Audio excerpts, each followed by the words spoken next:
The northeastern region of Oklahoma, which includes Tulsa and surrounding communities such as Okmulgee, Muskogee, and Bartlesville, has a significant gang presence.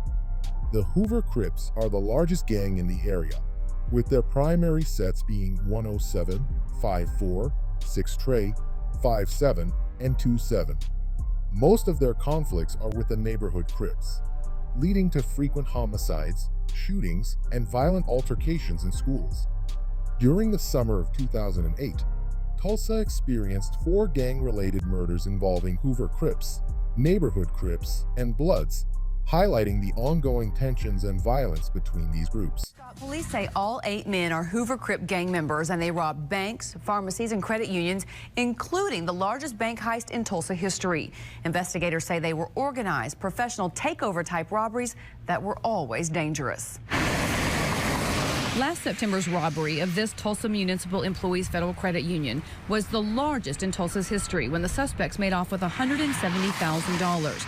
The men went in wearing masks, carrying guns, shouting orders, jumping over the counter, even fired a shot near a teller that broke a glass partition before they headed for the vault. Police say a combination of 8 different Hoover Crip gang members have been robbing Tulsa businesses since 2009. But all that has now come to an end. All 8 men are now behind bars and facing federal indictments. This is a good day for the citizens of Tulsa. Obviously, these guys have been extremely busy since 2009, committing a lot of extremely violent robberies. Police say the robberies often involve 2, 3, or 4 of the gang members at a time. They say they robbed the IBC Bank at 42nd and South Garnett in August of 2009, as well as the Dooley Pharmacy in West Tulsa in February of 2010. And the T. Roy Barnes Pharmacy, the Metro Pharmacy, both times using stolen cars as their getaways, always demanding not just money, but also drugs. And finally, they say the men robbed the Arvest Bank at 218 South Memorial in November of last year. Robbery detectives say they haven't seen anything like this crew in decades. It does make this somewhat unique that you have this many people committing this number of crimes over this period of time.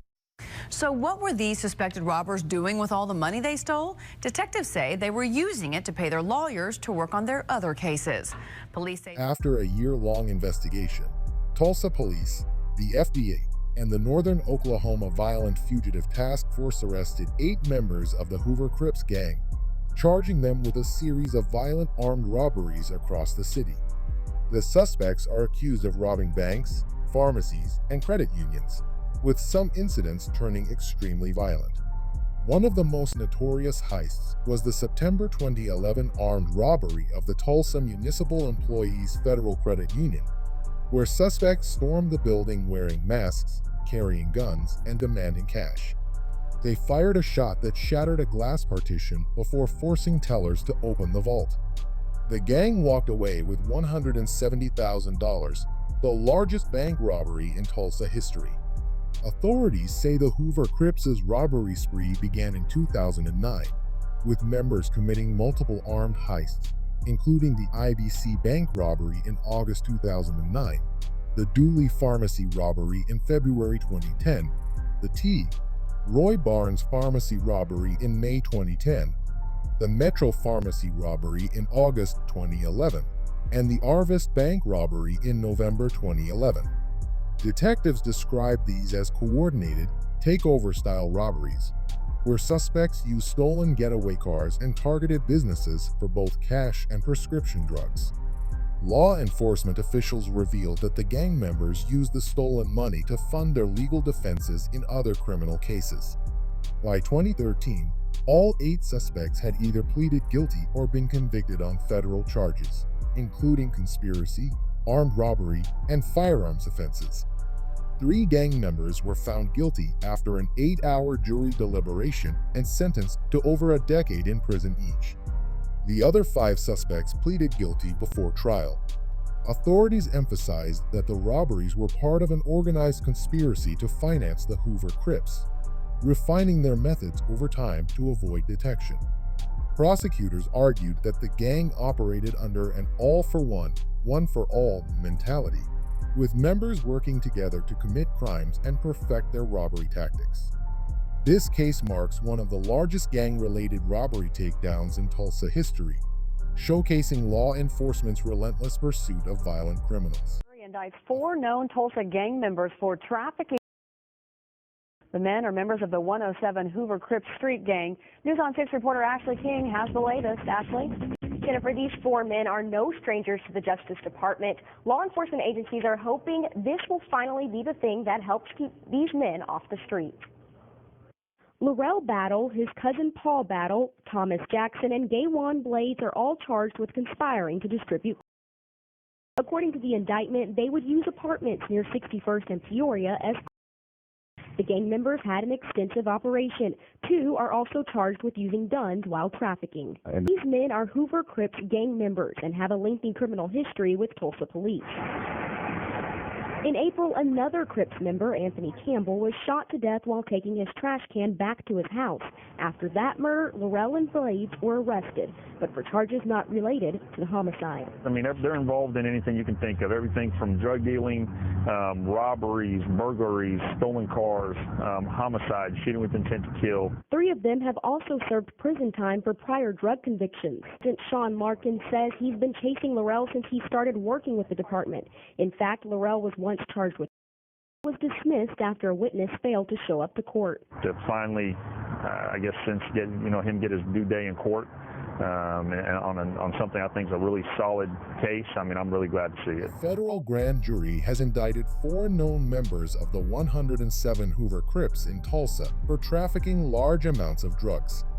The suspects are no strangers to law enforcement, having long histories with the Justice Department. Authorities hope this indictment will finally keep them off the streets for good. The Hoover Crips members have a well-documented history of criminal activity in Tulsa, including drug dealing, robberies, burglaries, auto thefts, shootings, and homicides. In April, another gang member, Anthony Campbell, was shot and met his demise while taking out his trash. While Laurel Battle and Gaywan Blades were arrested shortly after the deletion, those charges were unrelated to the homicide. 3 of the 4 suspects have previously served prison time for drug-related offenses, yet they returned to the same criminal activities upon release. Williams explained, "That's what caught our attention. These individuals have been on our radar for years. They go to prison, get out, and continue committing the same crimes." Veteran Tulsa Police Sergeant Sean Larkin revealed that he has been tracking Laurel Battle for years. Battle was previously charged with deletion, but the case was dismissed when a key witness failed to appear in court. Ohio. Even Tuesday, hours before the indictment was unsealed, local and federal investigators could be seen across Tulsa County, seizing items and making arrests. Williams says it wasn't just alleged gang members arrested, but also friends and family. We arrested some of the defendants' mothers. We arrested some of their girlfriends and associates. So this is a very wide net that we spread today in this case. The indictments also claim a dogfighting ring spread as far as Las Vegas and a direct connection between the Hoover Crip gang and the 2013 murder of Anthony Campbell. Investigators say Campbell testified against some gang members in a robbery trial and was found shot a month later. This drug organization, these gang members affected every part of Tulsa through violent crime, through federal witnesses, to intimidation of witnesses, to the harassment of neighborhoods. Now, investigators tell me there could be more to this crime, more arrests possibly to be made. They say they did expect all but a handful of those 51 defendants to be in custody. A federal grand jury has indicted Hoover Crips gang members Laurel Battle and Gaywan Blades for the demise of Anthony Campbell, a fellow gang member who was shot 13 times while taking out his trash. Campbell had testified against other Hoover Crips members just weeks before his demise in a federal trial for armed robbery. Campbell, an ex-con and known Crips member, testified on January 25, 2013, against 3 gang members convicted of a series of armed bank and pharmacy robberies. Prosecutors argued these robberies were committed to fund the Hoover Crips' drug trade and criminal operations. Just weeks later, on April 3, 2013, Campbell was shot to outside his home. Witnesses reported that a vehicle pulled up, an argument broke out, and multiple gunshots were fired before the suspects fled. On the same day as the deletion, federal agents raided an apartment in the 1300 block of East 62nd Street, where Battle and Blades were found. A 9mm pistol wrapped in a blue bandana was recovered in a backpack with wet clothes. Forensic testing later confirmed that this was the same weapon used to delete Campbell. Authorities also stated that the blue bandana was significant because Hoover Crips' 107 members wear blue or blue with orange. Federal Magistrate Lane Wilson noted that the gun's connection to the deletion, along with other evidence found at the apartment, strongly linked Battle and Blades to Campbell's demise. The Hoover Crips have a long history of violence in Tulsa, particularly due to internal conflicts and rivalries with Neighborhood Crips. Tulsa Police Sergeant Sean Larkin described the Hoover versus Neighborhood Crips feud as similar to the Red Sox versus Yankees, two rivals that will always be enemies. Authorities believe Campbell's deletion is just one example of the Hoover Crips' pattern of eliminating perceived threats. Sergeant Michael Helton confirmed that investigators suspected Battle and Blades were responsible for the deletion, though the motive was still under review. However, with Campbell being a key witness in a federal trial, officials say retaliation is the most likely reason for his demise. The Tulsa crime ring is busted, leading to the arrest of more than 50 people. The U.S. Attorney's Office says this gang was dealing drugs, trafficking weapons, those who got in their way.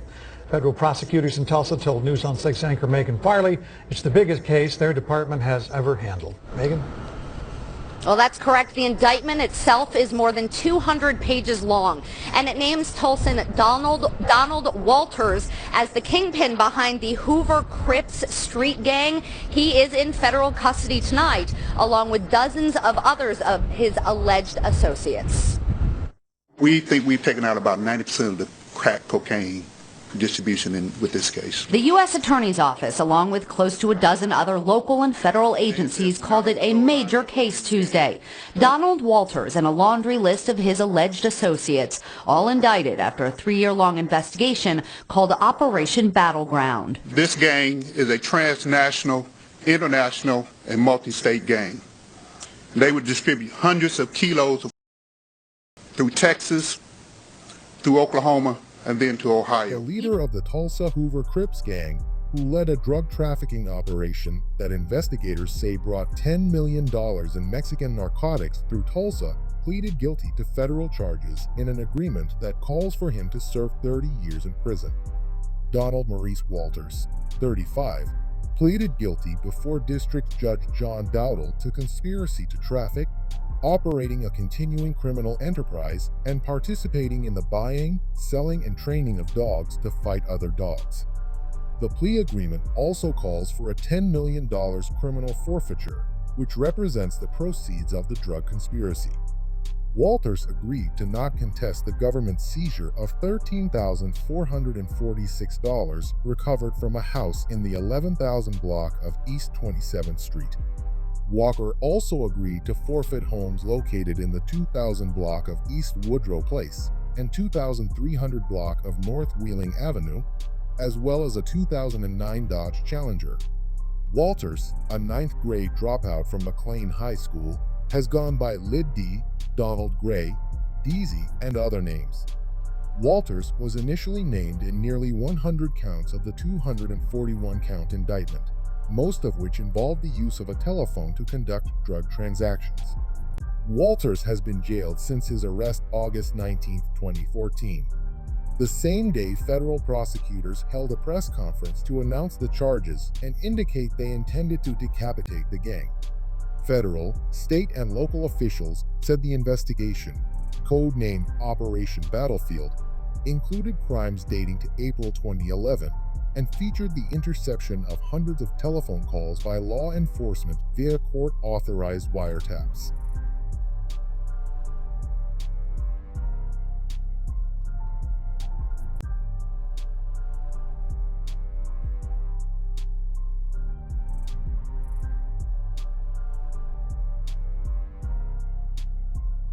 Begin updating breaking news. A quadruple shooting at a barber shop in North Tulsa. Today, police releasing the name of the man killed, along with an update on that investigation. It happened at Gifted Hands Barber and Beauty Shop on North Sheridan. 2 News reporter Nathan Edwards live with what the owner says about that shooting. Well, Stephen, right now I'm standing near the front door of the barber shop where bullets pierced through the windows and struck 4 people inside. Now, we're learning tonight that one of the shooting victims died. 41-year-old Keith Loggins was a barber here and died at St. John Hospital last night. Investigators do not believe he was the intended target. The owner of the shop is standing by her employees, who she says were attacked. Late night arrest for a deadly shooting at a North Tulsa business that left the community in shock. We're getting straight to that breaking news tonight. Police saying a man is in custody for the barbershop shooting in North Tulsa, the incident that left 1 dead and 3 others hurt. Well, tonight, Stephen, police believe they have their man behind bars. 24-year-old Chadrick Colbert has been arrested for first-degree murder and 3 counts of shooting with the intent to.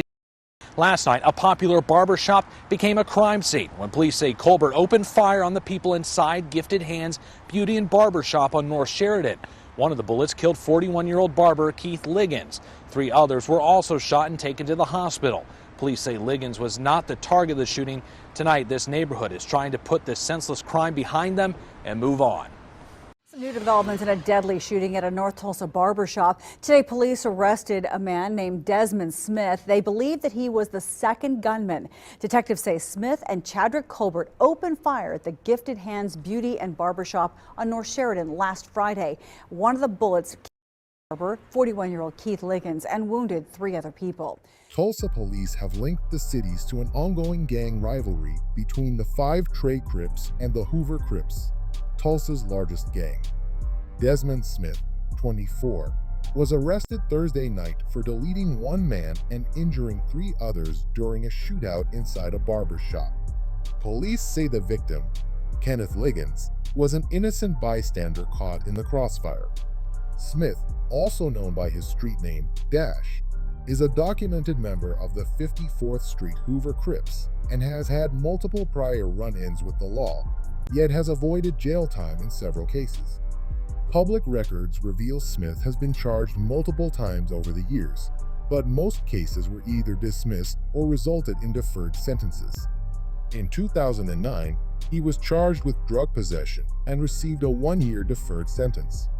The following year, he was charged with illegal gambling, but the case was dismissed. In 2011, he was charged with transporting a loaded firearm, but the case was dismissed due to a lack of investigation. Later that year, he faced reckless firearm conduct charges, which were also dismissed after a witness failed to appear in court. In 2012, Smith was charged with concealing a firearm used in a Walmart shooting. Ballistics confirmed that the gun had been fired in the incident, and he was also charged with lying to police about it. Despite the evidence, he received an 8-year deferred sentence, meaning he would avoid jail time unless he violated parole conditions, such as associating with criminals or possessing firearms. However, in 2013, just 10 months later, he was charged with assault and battery with a deadly weapon. Once again, the witness failed to appear, and the charges were dismissed.